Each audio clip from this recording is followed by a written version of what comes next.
Good morning, dear students. Hope you all are keeping fine.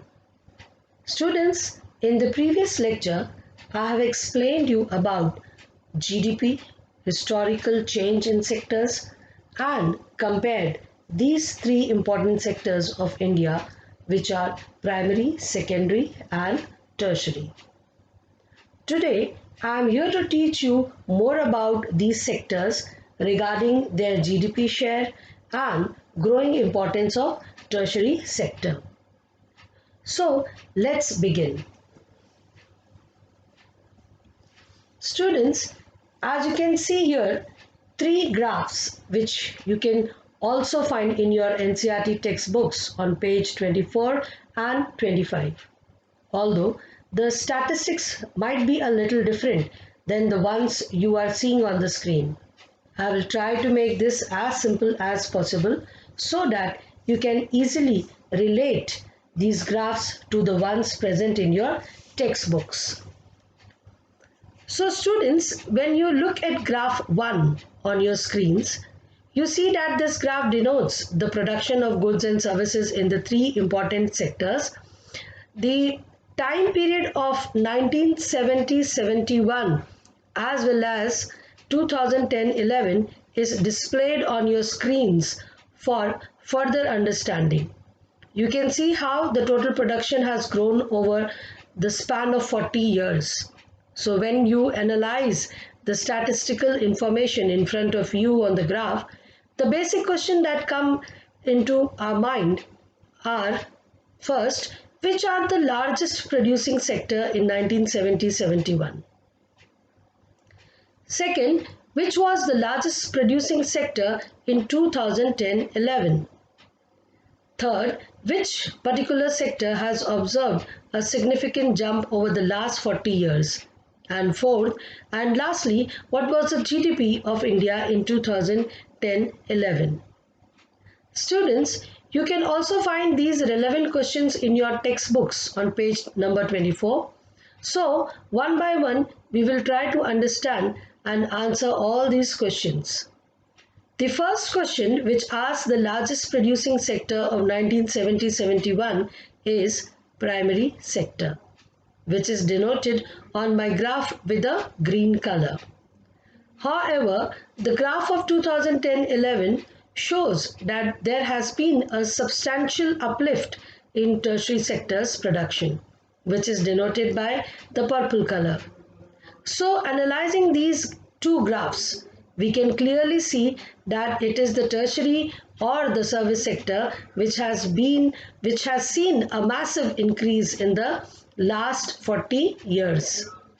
India is now relying more on the service sector, and as a result, this sector has emerged to become the largest producing sector in India today, replacing the primary sector. And lastly, the GDP of India in 2010-11 may not be an accurate one, but it is surely more than 50 lakhs. Now, graph 2, which presents percentage share of the three sectors in GDP.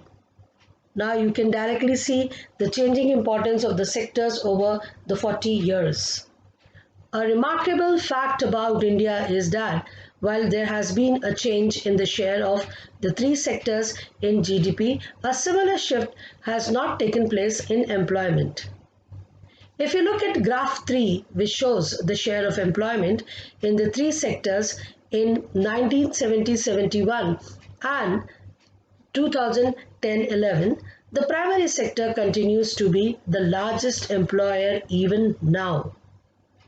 So, this question comes in our mind: why didn't a similar shift out of primary sector happen in case of employment? It is because not enough jobs were created in the secondary and tertiary sectors.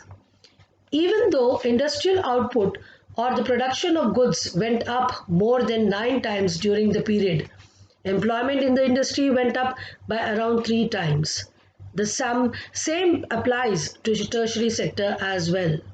While production in the service sector rose by more than 14 times, employment in the service sector rose around 5 times. As a result, more than half of the workers in the country are working in the primary sector, mainly in agriculture, producing only a quarter of the GDP. In contrast to this, the secondary and tertiary sectors produce three-fourths of the produce, whereas they employ less than half of the people.